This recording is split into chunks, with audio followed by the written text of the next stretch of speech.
चलिए प्रारंभ करते हैं मंगलाचरण। नमो अरिहन्ताणं नमो सिद्धाणं नमो आयर्याणं नमो वज्रायाणं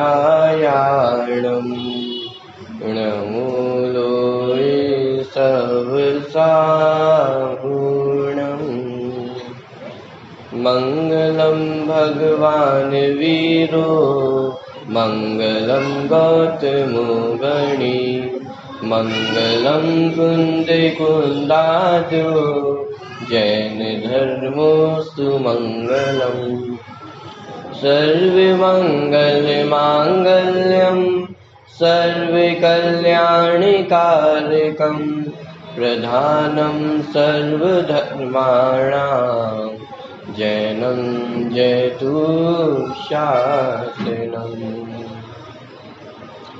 उत्तम क्षमा मार्दव आर्जव भाव है, सत्य शौच संयम तप त्याग उपाव है। आकिंचन ब्रह्मचर्य धर्म 10 सार है, चहुबति दुख ते काढ़ी मुक्ति करतार है।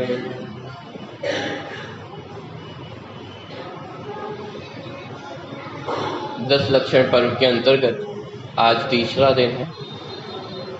कौन से पर्व की चर्चा आज हमें करनी है? उत्तम आर्जव धर्म। शुरू के 4 पर्व यदि हम देखें, उत्तम क्षमा, उत्तम मार्दव, उत्तम आर्जव और उत्तम शौच, 4 कषायों के अभाव में प्रकट होने वाले ये 4 धर्म हैं।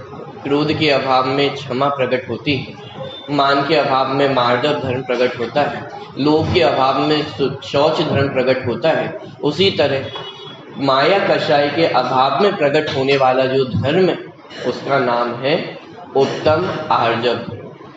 जैसा कि नाम में गर्वित है कि उत्तम और आर्जव, हमारे आर्जव ये सरलता कब सच्ची कहलाती है कि जब वह सम्यक दर्शन सहित हो। सम्यक दर्शन अर्थात कि जगत का जैसा स्वरूप है उसका वैसी समझ हो, इसका नाम सम्यक दर्शन है। कि जब जगत को जैसा है वैसा दिखाई देता है तो आत्मा में सरलता उत्पन्न होती है। ये सरलता आत्मा का स्वभाव है, सहज रहना ये आत्मा का स्वभाव है। लेकिन जो चर्चा हमने आज सुबह की थी कि जब जीव अपने उस सहज स्वभाव पर दृष्टि नहीं डालता है, अपने सरल स्वभाव का लक्ष्य नहीं करता है, तो बाहर में वो मायाचारी उत्पन्न होती है। कि मायाचारी कौन करता है?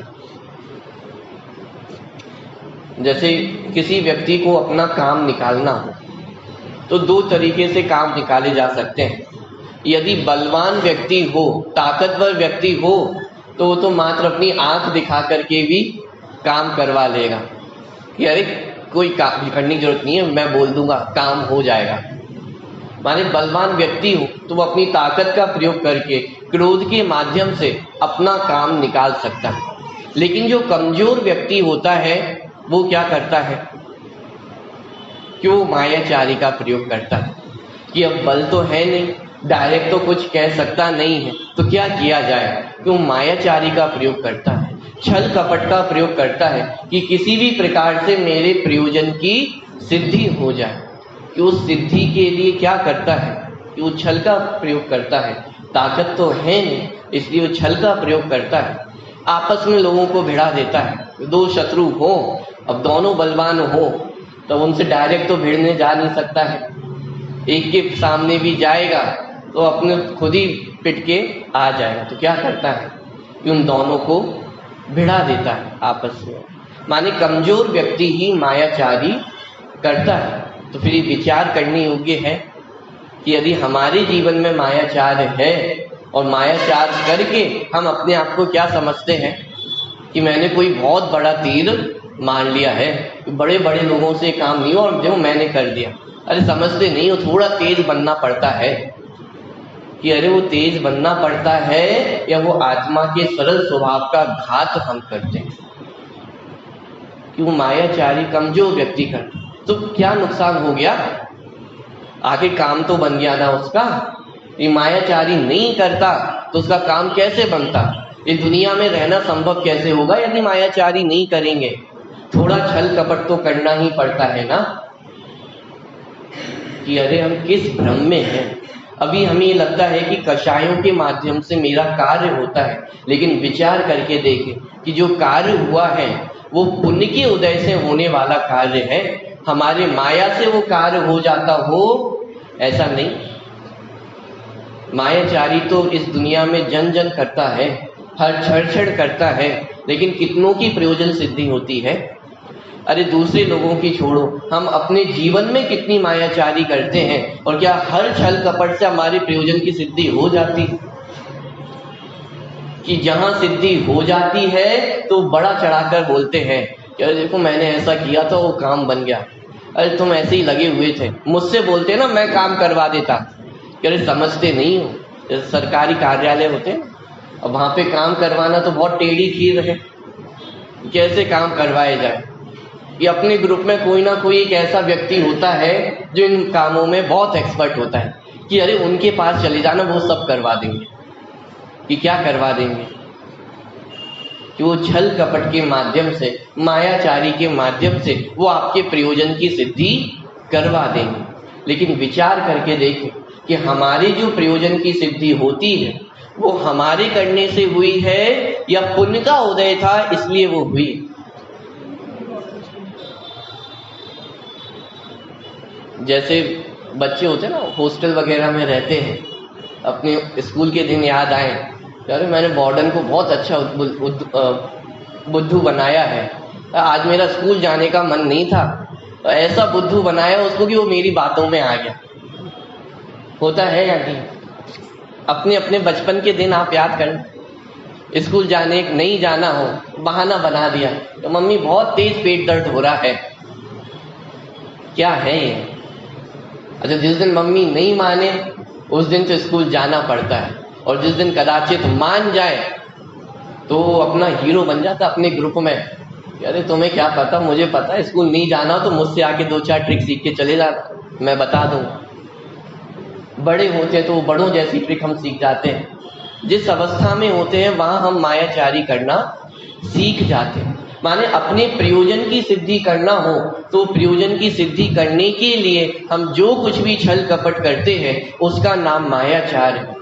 लेकिन विचार करने की बात यह है कि क्या उस मायाचारी के माध्यम से हमारे प्रयोजन की सिद्धि होती है? कि पुण्य का उदय ना हो और कितना भी छल कपट क्यों ना कर लिया जाए तो प्रयोजन की सिद्धि नहीं होती है। और जिनका पुण्य का उदय होता है उनको मायाचारी करने की आवश्यकता नहीं होती। चक्रवर्ती को 6 खंड जीतने के लिए कितनी मायाचारी करनी होगी? हमें तो छोटा सा घर गृहस्थी चलानी हो, छोटा सा व्यापार करना हो तो उसमें भी मायाचारी करनी पड़ती है। कि क्या बताएं पंडित जी, अब बिना छल कपट के तो व्यापार नहीं हो सकता है ना, थोड़ा तो बातें बनानी ही पड़ती हैं। बातें बनाना ना आए तो काम कैसे बने? तो क्या हो गया आपने मायाचारी करके? कितनी संपत्ति हासिल कर ली है, चक्रवर्ती पद की प्राप्ति हो गई है क्या? अरे विचार करके तो देखो, तीर्थंकर पद की प्राप्ति, चक्रवर्ती पद की प्राप्ति, ये महापुरुषों को इन महापदों की प्राप्ति जब मायाचारी करके प्राप्त हुई है, क्या मायाचारी करके हम इन पदों को प्राप्त कर सकते हैं? कि अरे जहां मायाचारी होती है वहां गारंटी नहीं है कि वो हमारे कार्य हो ही जाए। वो उसका एग्रीमेंट तो पुण्य के साथ है ना। पुण्य का उदय होगा तो आप कुछ भी नहीं करोगे तो भी वो 6 खंड की संपदा आपके चरणों में आएगी। लेकिन यदि मायाचारी करके हम ये मानते हैं कि मेरे करने से ये कार्य हुआ है, तो वो मान्यता से हुआ क्या है? क्यों मात्र हमने अपने संसार को ही बढ़ाया है। हमने, ये तो भ्रम था कि मेरे करने से कुछ हो जाता है, और कदाचित एक आध बार कुछ हो जाए तो ये भ्रम हमारा और पक्का हो जाता है कि वो मेरे करने से हो जाता है। लेकिन विचार करके देखें कि हमारे करने से होता है या पुण्य से होता है। तो मायाचारी व्यक्ति जब माया करता है तो उसके माध्यम से प्रयोजन की सिद्धि होगी, कार्य होगा, इसकी तो 100% गारंटी नहीं है, लेकिन एक चीज की 100% गारंटी है। किस चीज की? कर्म तो बंधेगा ही। वो कर्म का बंधन क्यों? कि मायाचारी व्यक्ति हमेशा घबराया हुआ रहे, हमेशा डरा हुआ रहेगा। जैसे बात की थी ना कि कमजोर व्यक्ति मायाचारी करता है। अब दो बलवान व्यक्ति हो और उनसे बदला लेना हो तो क्या करे कि दोनों को आपस में भिड़ा देता है छल कपट के माध्यम से। लेकिन जो छल कपट करता है उसके छल प्रकट होने का डर उस व्यक्ति को सदा काल बना रहता है। वो सदा सशंक बना रहता है कि कहीं मेरा छल प्रकट ना हो जाए, कहीं पता ना चल जाए। पता चलेगा या नहीं चलेगा ये तो अलग बात है, पता चल जाएगा तब क्या होगा वो तो अलग बात है, लेकिन पता चल जाएगा ऐसा डर वो व्यक्ति को हमेशा बना रहता है। और कदाचित पता चल जाए क्या होगा, एक तो स्वयं कमजोर है, ऊपर से दो दो बलवान व्यक्तियों से पंगा लिया है, और एक भी बलवान व्यक्ति सामने आ गया तो माने वो मायाचारी प्रकट हो जाए, छल प्रकट हो जाए तो अहे तो होता ही है, ये तो जगत प्रसिद्ध है। लेकिन यदि वो प्रकट ना भी हो तो व्यक्ति हमेशा सशंकित रहता है, भयाक्रांत रहता है। और जिसके चित्त में भय हो, जो हमेशा सशंकित बना रहे, उसको सम्यक दर्शन की प्राप्ति, कि उसका उपयोग तो दिन रात इसी में उलझा हुआ है कि कैसे मैं अपनी करनी को छुपा दूं, किसी को पता ना चल जाए। उसका चित्त वो कितना आकुलित रहता है। और ऐसे आकुलित चित्त के साथ, ऐसे अशांत चित्त के साथ वो सम्यक दर्शन की प्राप्ति। अरे जगत में भी यदि कभी हमें डर हो अंदर कि यार मेरी पोल ना खुल जाए, लोगों को पता ना चल जाए, तो हमारा मन लगता है कि कोई भय यदि अंदर में बैठ जाए तो जगत के पंचेंद्रिय के विषय भी रुचना बंद कर देते हैं। व्यापार में घाटा लग जाए तो भोजन करने में कितना आनंद आता है, घूमने फिरने में कितना आनंद आता है। कोई आपकी तारीफ कर रहा हो, कितना आनंद आता है वो तारीफ सुन के। कि जब जगत में यदि कुछ बुरा हो जाए, जगत में यदि हमें भय हो कि मेरी पोल ना खुल जाए, तो पंचेंद्रिय विषय भी असुहावने लगने लग जाते हैं। लेकिन ध्यान देना, इसका नाम वैराग्य नहीं है, इसका नाम भय है। वो भय के कारण वो जगत के विषय भी अरुचिकर लग रहे हैं, इसका नाम सरलता नहीं है। तो विचार करके देखें कि वो सम्यक दर्शन की प्राप्ति करनी है, सुखी होना हो और अंदर में ऐसी भय बना हो, ऐसे चित्त अशांत बना रहे, तो ऐसे अशांत चित्त के साथ वो सम्यक दर्शन की प्राप्ति हो सकती। भगवान के दर्शन करते हैं, जिन्हें भगवान की पूजन करते हैं, और उपयोग कहाँ है? वो अशांत चित्त के साथ वो जिन्हें भगवान की पूजन की जा सकती है, जिन्हें भगवान के दर्शन किए जा सकते हैं। माने मायाचारी व्यक्ति का उपयोग वो उस जगह स्थिर नहीं रह सकता है, उसका विकल्प, उसका मन वो हमेशा अशांत ही बना रहता है। और वो मन अशांत बना हुआ है तो उसके कारण हमेशा वो कर्म बंधन वो साथ में चलता ही रहता है। मायाचारी एक क्षण की होती है, लेकिन उस मायाचारी के कारण बंध कब तक चलता है? क्यों? जब तक मन में अशांति है, जब तक वो मन स्थिर नहीं है, तब तक वो कर्म बंधन निरंतर चल रहा है। हमें ऐसा लगता है कि अपराध हमने एक समय के लिए किया है, लेकिन वो एक समय का अपराध वो अनंत भवों भवों तक हमें कष्ट देता है। तो मायाचारी व्यक्ति हमेशा सशंकित रहता है। माने मायाचार करने से एक तो कार्य की सिद्धि नहीं हुई, कार्य की सिद्धि हो भी जाए तो भी हम ये मान ले कि चलो मायाचारी करने से कुछ तो भला हुआ है, लेकिन वो मायाचारी करने से कार्य होने की गारंटी 100% हो, ऐसा तो है नहीं। और मायाचारी व्यक्ति हमेशा सशंकित ही रहता है, घबराया हुआ ही रहता है। तीसरी बात, यदि वो मायाचारी प्रकट हो जाए तो फिर वो किसी भी के विश्वास पात्र नहीं रह जाता। जगत में भी एक बड़ी उपलब्धि किसे माना जाता है कि कोई मुझ पे विश्वास करे, मैं किसी का विश्वास पात्र बन सकूं। दुनिया में इसके लिए प्रयास होते हैं या नहीं होते? कि चलो जगत में कुछ और नहीं किया तो ना सही, लेकिन विश्वास पात्र तो हूं मैं। ऐसा नहीं कि मैं किसी को धोखा दे दूं, लेकिन यदि किसी की मायाचारी प्रकट हो जाए, किसी का छल प्रकट हो जाए, तो किसी का विश्वास पात्र भी नहीं रहता है, घृणा का पात्र बन जाता है। ये सब मायाचारी करने के दुष्परिणाम है। माने जो कषाय हमें बहुत अच्छी लगती है कि अरे मायाचारी करके हमारा काम हो जाता है, तो मायाचारी करने के क्या क्या दुष्परिणाम होते हैं वो उनकी चर्चा यहाँ पे चल रही है कि मायाचारी के परिणाम कभी भी स्थिर नहीं रहते। वो मायाचारी कभी भी किसी का विश्वास पात्र नहीं बन सकता है।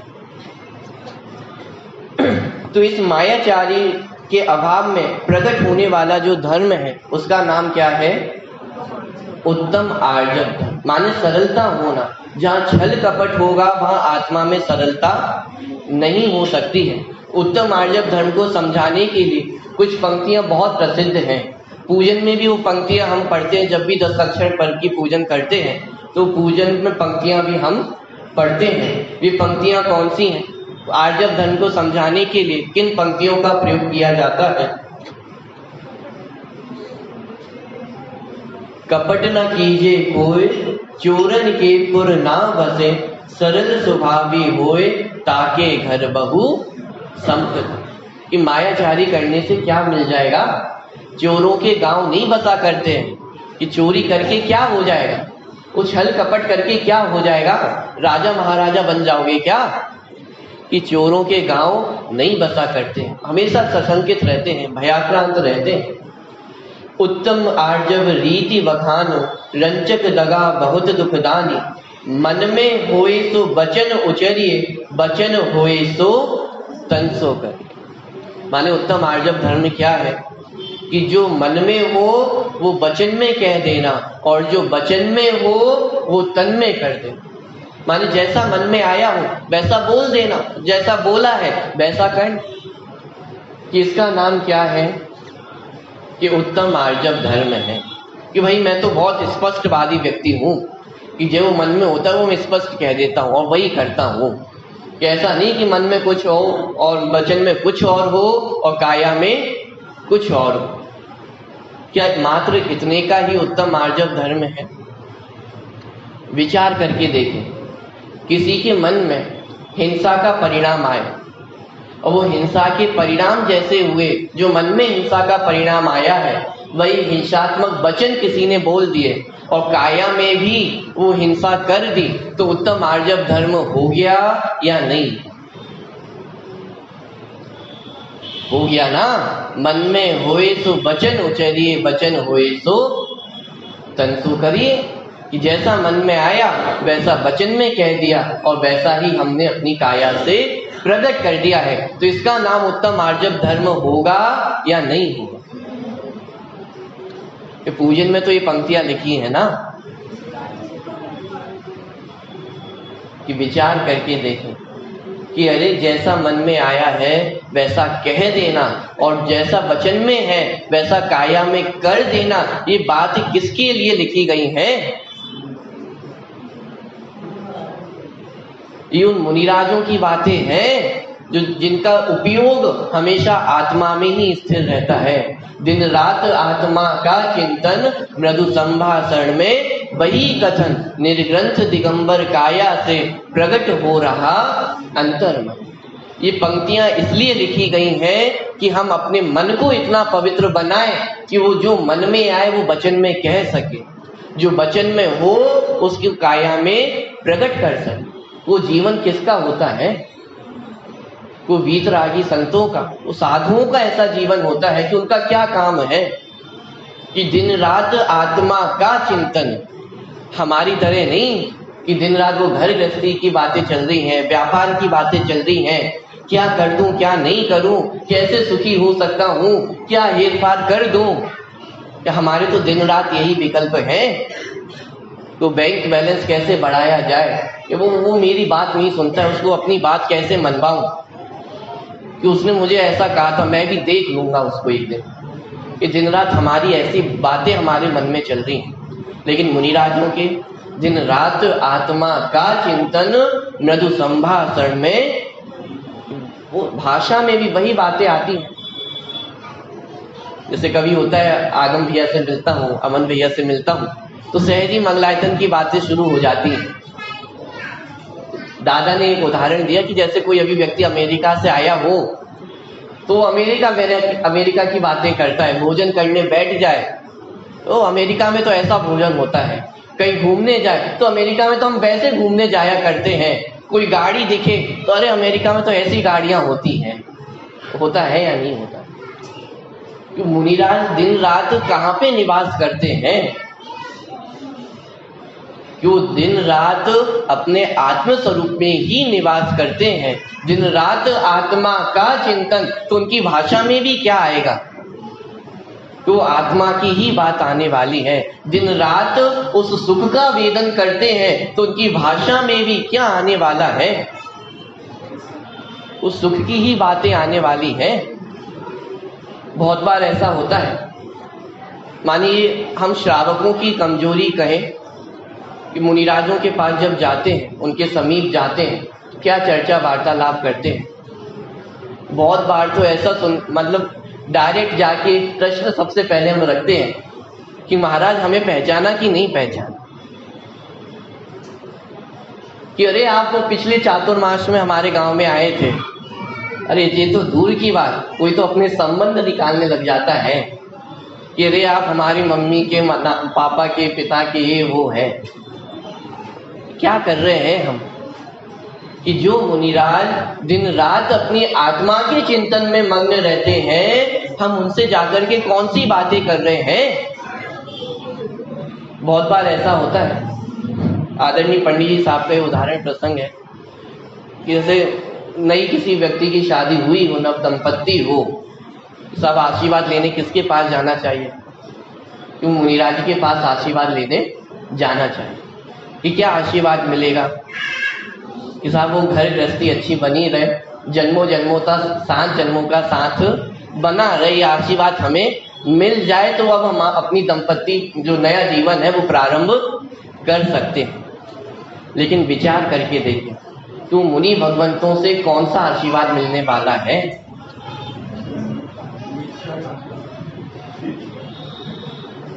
कि मुनिराजों से तो यही आशीर्वाद मिलने वाला है कि जितनी जल्दी ये संबंध टूटे, जितनी जल्दी आप जंगल की ओर बढ़ो, जितनी जल्दी दीक्षा धारण हो, उतना अच्छा है।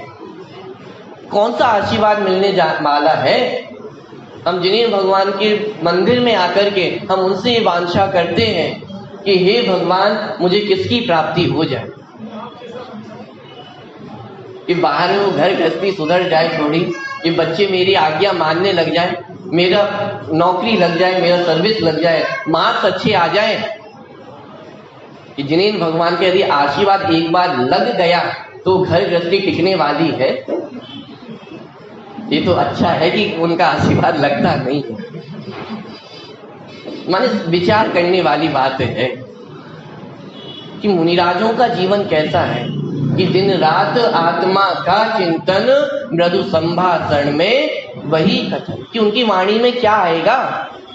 कि जहां निवास करते हैं, जो उनके मन में चलता है वही तो उनकी वाणी में आएगा।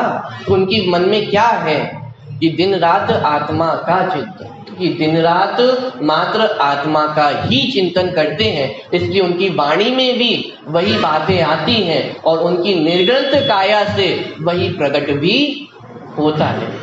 तो पूजन की पंक्तियों में जो बातें आई हैं कि जैसा मन में हो वैसा वचन में होना चाहिए और जैसा वचन में हो वैसा काया में होना चाहिए। इसका अर्थ क्या? कि अरे अपना मन इतना पवित्र बनाओ कि जो मन में विकल्प आए उसको आप तुरंत कह सको। हमारे वचन ऐसे हो कि जो वचन से कह दिया हो वो आप काया में कर सको। इतनी पवित्रता अपने जीवन में लाने की बात है। उल्टा नहीं समझ लेना कि अरे कोई विकार आया हो तो उसको मन में आया है तो अब वो वचन में तो आना ही पड़ेगा ना, और वचन में आया है तो क्रिया में तो। कि वास्तविक स्थिति तो ये है कि उत्तम आर्जव धर्म का संबंध बाहर में मन वचन काय से है ही नहीं।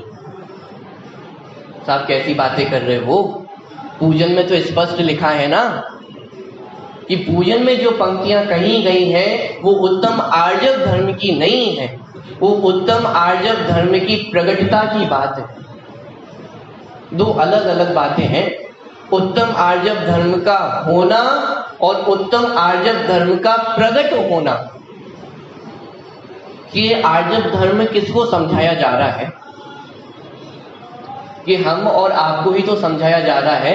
ये मन वचन काय किसको पाए जाते हैं? कि हम और आपको पाए जाते हैं। यदि मन वचन काय का संबंध आर्जव धर्म से हो तो फिर सिद्ध भगवान आर्जव धर्म के धनी नहीं हो सकते। उनके पास तो ना मन है, ना वचन है और ना काया है।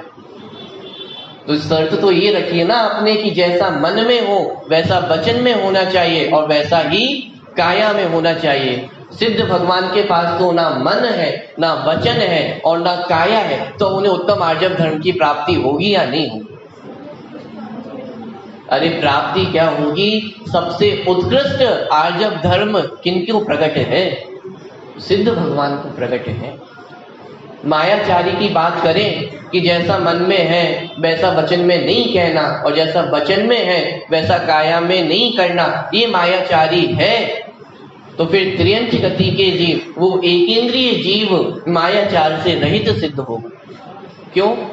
क्योंकि उसके तो मन है ही नहीं, उसके तो वचन है ही नहीं, मात्र काया है। तो जब मन और वचन है ही नहीं तो विरूपता होगी कैसे मन वचन काय में? तो जहां मन वचन काय में विरूपता नहीं होगी तो फिर वहां पे मायाचार कषाय ये संभव कैसे होगा? माने ये कुछ समस्याएं हैं जो आएंगी कब? कि जब आर्जव धर्म का संबंध अथवा माया कषाय का संबंध बाहर में मन वचन और काया से माना जाए। जैसा मन में आया है और वैसा वचन में नहीं कहना, ये तो मायाचारी है ना। जगत में भी जो व्यक्ति थोड़ा शांत दिखाई दे, सरल दिखाई दे, तो उसके बारे में एक अफवाह फैल जाती है या उसके बारे में कहने लग जाते हैं कि अरे ऊपर से शांत दिखाई देते हैं, मायाचारी है। मन में तो पता नहीं क्या क्या सोचते हैं, बोलते नहीं, अलग बात है। मैं आपसे पूछता हूं, यदि ये मायाचारी है तो फिर आर्जव धर्म क्या है? कि मन में जो विकार आया है उसको वचनों में बोल दे और जो वचनों में विकार बोला है उसको काया में कर दे। अरे यदि ऐसा करने लग जाए तो वो दिन दूर नहीं होगा जब आपको पागल खाने में डाल दिया जाए। मन में तो कैसे कैसे खोटे परिणाम भी आते हैं। क्या उनको विकल्प वचनों में बोल दिया जाए? क्या उनको अपनी काया में कर दिया जाए? क्या इसका नाम आर्जव धर्म हो जाएगा? कि विचार तो करके देखिए कि जो मन में है यदि खोटे परिणाम है तो उनको मन में ही रखिए और कदाचित वचन में आ गए हो तो वचन तक ही सीमित रखो, काया में करने की आवश्यकता नहीं है। माने वो मायाचारी नहीं है। असल में दिक्कत ये है कि वो मायाचारी का नाप हम वो मन वचन काय से करते हैं, उत्तम आर्जव धर्म का नाप हम वो मन वचन काय से करते हैं, इसलिए समस्याएं खड़ी होती हैं। लेकिन वास्तव में ये उत्तम आर्जव धर्म ये आत्मा का गुण है या पुद्गल द्रव्य का गुण है? सुबह द्रव्य गुण पर्याय की चर्चा की थी। वो जो आर्जव धर्म है वो आत्मा का धर्म है या मन वचन काय में होने वाला धर्म है? मन वचन काय ये कौन से द्रव्य है? 6 द्रव्यों में जीव, पुद्गल, धर्म, अधर्म, आकाश, काल, इन 6 द्रव्यों में मन वचन काय कौन से द्रव्य हैं? पुद्गल द्रव्य है। और माया कषाय अथवा माया कषाय के अभाव में प्रकट होने वाला आर्जव धर्म ये पुद्गल की पर्याय है या जीव की पर्याय? ये जीव की पर्याय है, ये जीव का धर्म है। तो इसका संबंध मन वचन काय से होना चाहिए या जीव के परिणामों से होना चाहिए? कि आर्जव धर्म ये अपनी संपत्ति है, ये अपनी पर्याय है, ये पुद्गल द्रव्य की पर्याय नहीं है। बात ऐसी है कि जिनके जीवन में उत्तम आर्जव धर्म प्रकट होता है उनके जीवन में इतनी पवित्रता होती है कि जो मन में हो वो वचन में कह सकते हैं और जो वचन में हो वो तन में कर सकते हैं। लेकिन यदि मन में वो पवित्रता नहीं है तो करने योग्य कार्य तो यही है कि जो मन में हो वो मन में ही रखो और जो वचन में आ जाए उसको तन से ना करें। बात समझ में आ रही है या नहीं आ रही? अरे हाँ जी या ना जी? कि मन वचन काय से आर्जव धर्म का संबंध नहीं है। तो प्रश्न तो ये उठता है तो फिर ध्यानत राय जी ने पूजन में पंक्तियां क्यों लिखी हैं?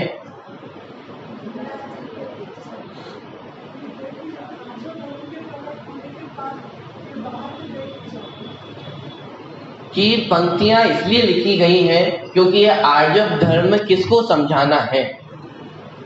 वो एकेंद्रीय अवस्था में जो निगोदिया जीव है क्या उसको ये आर्जव धर्म समझाना है?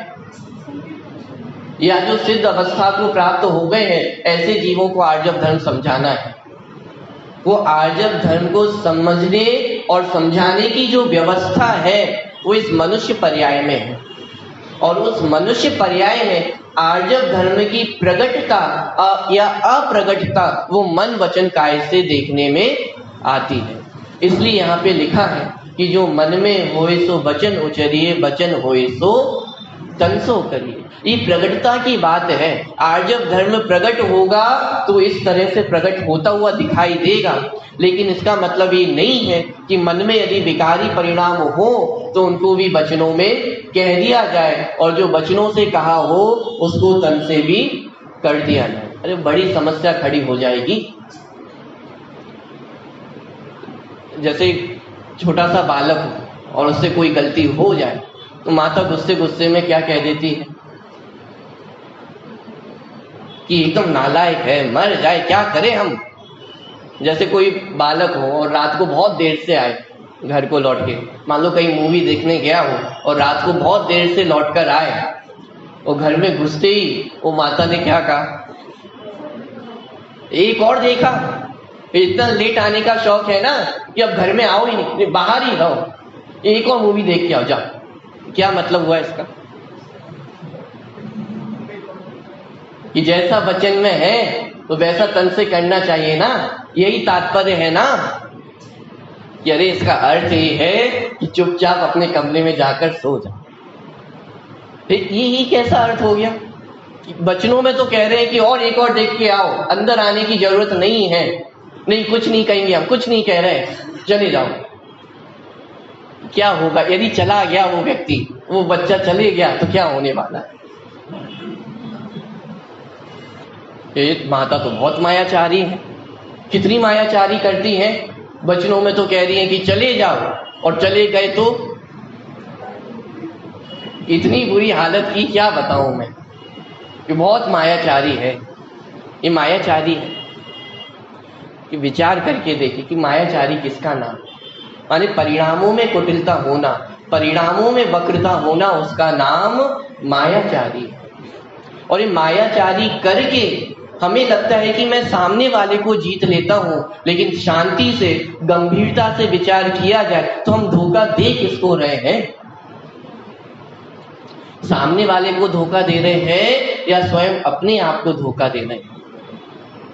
सामने वाला समझदार होगा तो आपकी मायाचारी में फंसेगा नहीं, उसका पुण्य का उदय होगा तो वो आपके छल कपट में फंसने वाला नहीं है। लेकिन वो छल कपट करके हमने धोखा दिया किसको है? किससे छल कपट कर रहे हैं?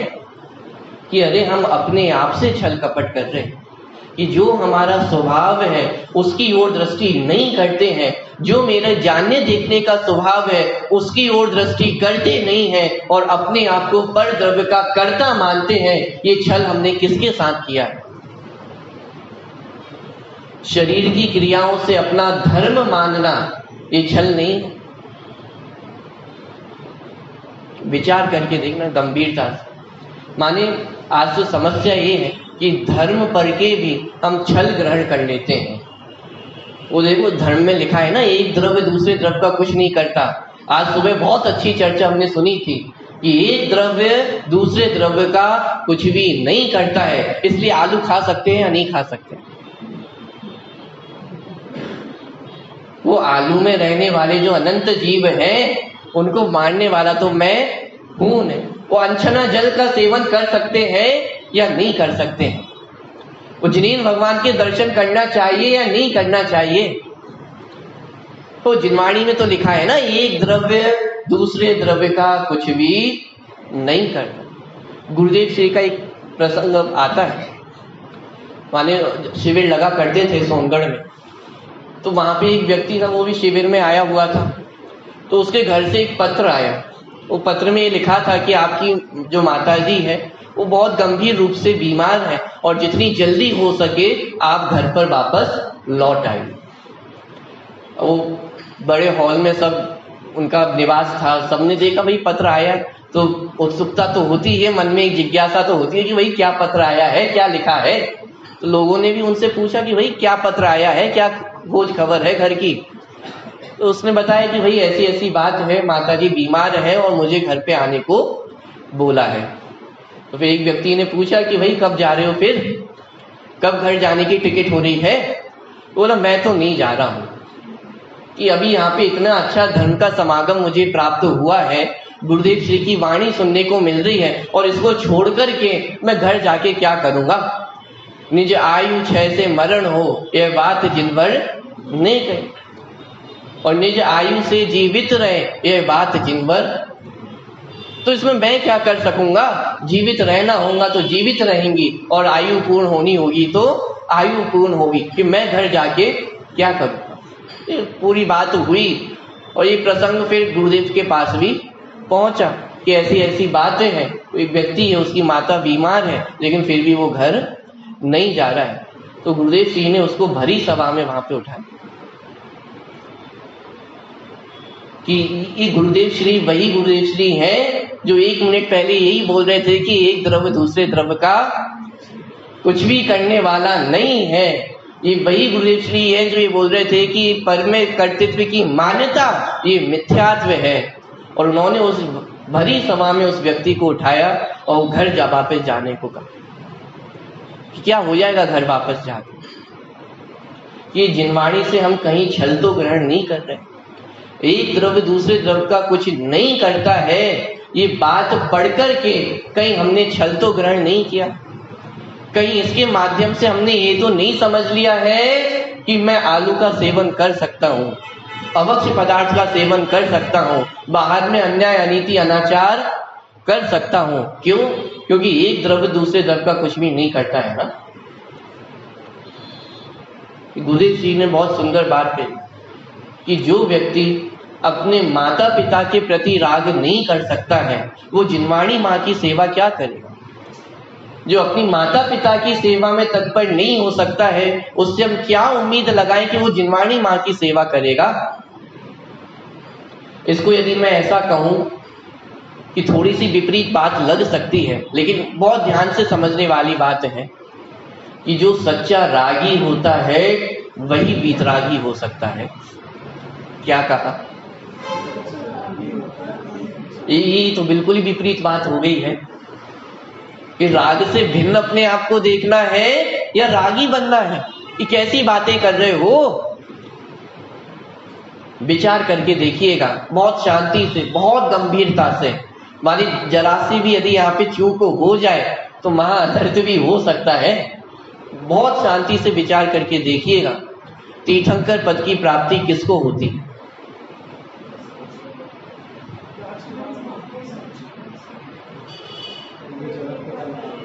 वीतराग भाव से होती है या राग भाव से होती है? तो 16 कारण भावनाएं, वो वीतराग भाव है या शुभ राग है? वो तीर्थंकर प्रकृति का बंध किससे हुआ है? वो चक्रवर्ती पद की प्राप्ति कैसे हुई होगी? विचार करके देखें कि इतना उत्कृष्ट राग किया है, इतना उत्कृष्ट राग किया है जो हम और आप लोगों ने आज तक नहीं किया है। लेकिन महिमा इस बात की नहीं है कि उन्होंने इतना उत्कृष्ट राग किया है। महिमा इस बात की नहीं है कि उन्हें चक्रवर्ती पद की प्राप्ति हुई है, महिमा इस बात की है कि वो चक्रवर्ती प्राप्त होने के बाद भी उस चक्रवर्तीत्व में उनका अहंकार नहीं है। तो ये पंक्ति क्यों कही, जो सच्चा रागी हो वही वीतरागी हो सकता है? अरे ये ज्ञानियों की अवस्था होती है, जिसको वीतराग दशा प्रकट होती है उसके जीवन में ये शुभ भाव आते ही आते हैं। मुनिराजों के जीवन में 28 मूल गुण होता है या नहीं होता? कैसा राग है वो? शुभ राग है और उत्कृष्ट राग है। माने संसार दशा में जो अन्य किसी जीव को ऐसा राग नहीं होता है, वो राग किसको आता है? वो राग मुनिराजों को आता है। तो यहाँ राग की महिमा बता करके नहीं बताना चाहते कि राग करो, प्रेरणा इस बात की है कि अपने जीवन में वीतरागता प्रकट हो। लेकिन जिनके जीवन में वीतरागता होती है उनके जीवन में बाहर में ऐसा राग भी देखने में आता है। ज्ञानियों की पहचान हम कैसे करते हैं, मुनिराजों की पहचान हम कैसे करते हैं? कि सुनने में थोड़ा अजीब लगेगा, लेकिन उस राग के माध्यम से तो हम पहचान करते हैं, उन 28 मूल गुणों के माध्यम से तो पहचान करते हैं कि मुनिराज है। कोई ज्ञानी है उसकी पहचान कैसे करते हैं? कोई सम्यक दृष्टि है उसकी पहचान कैसे करते हैं? वो 8 अंगों के माध्यम से उस सम्यक दृष्टि की पहचान होती है। कि किसके माध्यम से हम पहचान कर रहे हैं? क्यों राग के माध्यम से तो ज्ञानियों की, वो ज्ञानियों के जीवन की पहचान होती है। तो फिर साहब राग करना कि नहीं करना? कि राग करने योग्य नहीं है, लेकिन जिनके जीवन में वीतरागता प्रकट होती है उनके जीवन में ऐसा राग सहज ही आता है। लेकिन वे ज्ञानी इसलिए नहीं है कि उनके जीवन में राग आता है, वे ज्ञानी इसलिए हैं कि उस राग के काल में भी उस राग से भिन्न अपने आप को अनुभव करते हैं। उस राग के काल में भी उस राग को उपाधि नहीं मानते हैं कि राग करने योग्य है। तो देखो इतना उत्कृष्ट राग किया, तीर्थंकर पद की प्राप्ति हुई, तो हमें भी क्या करना चाहिए? कि वैसा राग करना चाहिए ना। यदि महावीर भगवान का ये संदेश नहीं है कि तुम तीर्थंकर पद को धारण करो, तुम चक्रवर्ती पद को धारण करो। कि तीर्थंकर भगवान का उद्देश्य क्या है? कि अपने स्वरूप का लक्ष्य करो, कि यही एकमात्र उद्देश्य है। कि साहब आप तो तीर्थंकर बने और हमें तीर्थंकर बनने से रोक रहे हो, ये तो पार्शियलिटी है ना। ये तो अच्छा है खुद चक्रवर्ती बन गए और हमें चक्रवर्ती बनने से रोक रहे हो, ये कैसी बात हुई? हमें भी चक्रवर्ती बनकर तो देखने दो, हमें भी तो एक बार तीर्थंकर बन के देखने दो ना क्या होता है। कि अरे जरूरी नहीं है कि हर कार्य स्वयं करके ही देखा जाए, कुछ चीजें दूसरों के अनुभवों से सीख लेनी चाहिए। कि वो चक्रवर्ती भी चक्रवर्ती पद को छोड़कर जंगल में दीक्षा धारण की, तब जाकर उन्होंने सुख को प्राप्त किया है। तीर्थंकर भी तीर्थंकर पद में रह करके सिद्ध दशा की प्राप्ति। विचार तो करो, जिस पदों की हमें महिमा आती है उन पदों को छोड़ करके उन्होंने उस पद की प्राप्ति, उस अनंत दशा सिद्ध दशा की प्राप्ति की। माने यहाँ उपदेश इस बात का नहीं है कि राग करना या नहीं करना, उपदेश इस बात का है कि करने योग्य कार्य क्या है। कि जिसके जीवन में वीतरागता प्रकट होती है उनके जीवन में इतनी पवित्रता आती है, कि मन में इतनी पवित्रता होती है कि वो वचन में कह सकते हैं, वचनों में इतनी पवित्रता होती है कि जो कहा है वो बाहर में कर सकते हैं। कि इसका नाम आर्जव धर्म है। बात समझ में आ रही? तो जो मन में होए सो वचन उछलिए और वचन होए सो तन सो करिए, इसका क्या अर्थ है वो आप लोगों को समझ में आ रहा होगा। दूसरी बात ये है कि कभी कभी ऐसा होता है कि जब बहुत गुस्सा आ रहा हो, कषाय आ रही हो, तो उस समय हम मन में कुछ प्रतिज्ञा ले लेते, कुछ संकल्प कर लेते हैं कि मैं देख लूंगा, कि आज तो मेरा बस नहीं चल रहा है, मायाचारी व्यक्ति होता है। अब बाहर में तो कमजोर है, तो बाहर में तो डायरेक्ट कुछ बोलते बनता नहीं है, डायरेक्ट हाथापाई करने पहुंच जाए तो खुद पिट के आ जाएगा। तो मन में एक संकल्प कर लेता है, मन में एक विकल्प कर लेता है कि देख लूंगा, ये देख लूंगा क्या है, कि देख लेने से क्या हो जाने वाला है। साहब ये प्रतिज्ञा मैंने की है, मंदिर में आके जिनेन्द्र भगवान के सामने मैंने प्रतिज्ञा की थी कि मैं उस व्यक्ति को देख लूंगा, तो इस प्रतिज्ञा का पालन होना चाहिए या नहीं होना चाहिए? आप प्रतिज्ञा ले ली है कि मैं उसका बुरा करूंगा, अहित करूंगा, और जिनेन्द्र भगवान के सामने प्रतिज्ञा ली है, तो उस प्रतिज्ञा का पालन होना चाहिए या नहीं होना चाहिए?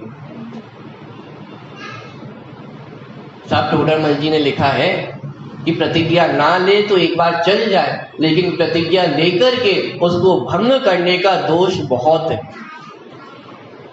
तो फिर प्रतिज्ञा का पालन होना चाहिए या नहीं होना चाहिए, इतना सा प्रश्न है। वो व्यक्ति आपके पास आए, आपसे मशवरा ले कि भाई कोई सलाह चाहिए, मैंने एक प्रतिज्ञा ली थी कि मुझे इस परिस्थिति में क्या करना चाहिए, कि क्या आप सलाह देंगे?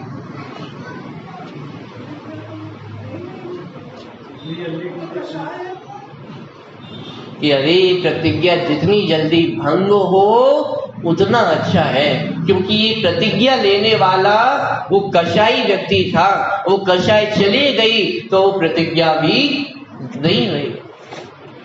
जैसे कोई शराबी व्यक्ति हो, एक राजा था, वो अपने हाथी पे जा रहा था और रास्ते में एक शराबी व्यक्ति था, तो उसने अपने शराब के मद में वो राजा से बोला कि ये राजा कितने रुपयों में हाथी बेचेगा?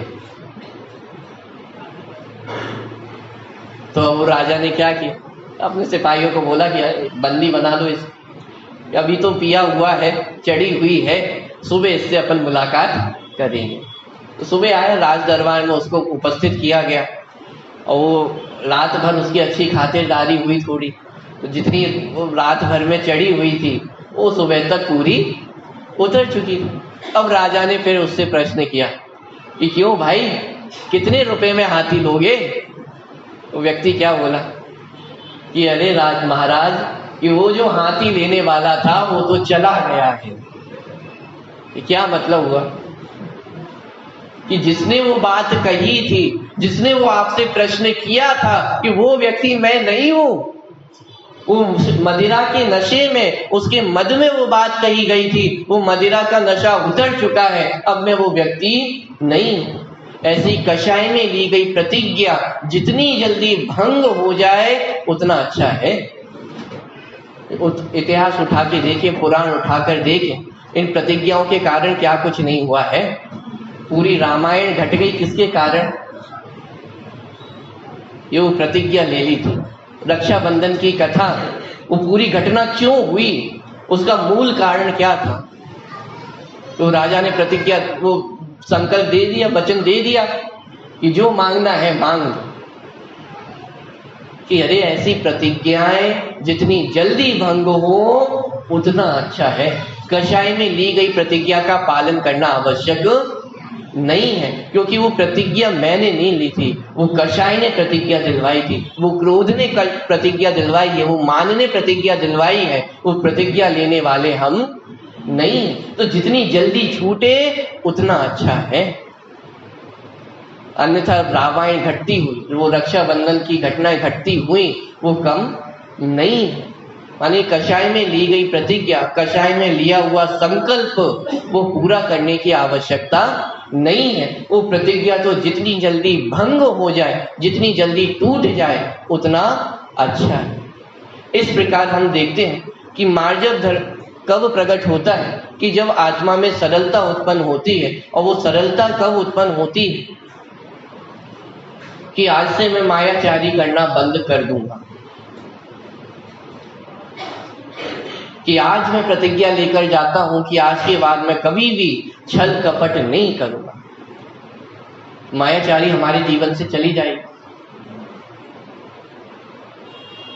कि अरे ये तो समझो क्यों मायाचारी उत्पन्न क्यों होती है, कि जब हम अपने आप को पर पदार्थों का कर्ता मानते हैं, जैसा वस्तु स्वरूप है उससे विपरीत हम वस्तु स्वरूप को मानते हैं, तब आत्मा में विकृति उत्पन्न होती है, तब आत्मा में विरूपता उत्पन्न होती है, जिसका नाम मायाचारी है। तो मायाचार को दूर करने का उपाय क्या है? कि जो वस्तु स्वरूप की गलत श्रद्धा थी, जो वस्तु स्वरूप के प्रति गलत मान्यता थी, वो गलत मान्यता दूर हो तो मायाचारी का अभाव हो सकता है। हम यहाँ से प्रतिज्ञा लेकर चले जाएं और मायाचारी हमारे जीवन में से चली जाए, ऐसा संभव कैसे है? कि जब तक वो मिथ्या मान्यता हमारे अंदर में बैठी हुई है, जब तक हम ये मानते हैं कि मैं शरीर का कर्ता धर्ता हूं, पर पदार्थों का मैं कुछ कर सकता हूं, तब तक मायाचारी भी नहीं जा सकती है। मायाचारी को दूर करना है तो जो वस्तु व्यवस्था जैसी है उसको वैसा जानना आवश्यक है, क्योंकि जो वस्तु जैसी है उसको वैसा जानने में सरलता है, उसको वैसा का वैसा जानने में सहजता है, और जो जैसा नहीं है उसको वैसा मानने में कुटिलता है, कठोरता है, वो विकृति है। लेकिन जो जैसा है उसको वैसा जानने में उसका नाम ही सरलता है। मैं ज्ञानानंद स्वभावी भगवान आत्मा हूँ, अपने आप को ज्ञानानंद स्वभावी भगवान आत्मा मानना, भगवान आत्मा जानना और उसी में लीन होना, यही एकमात्र आर्जव धर्म को प्रकट करने का उपाय है। हम सभी भी ऐसे आर्जव धर्म को अपने जीवन में प्रकट करें। इसी मंगल भावना से अभी की बात को पूरी करते हैं।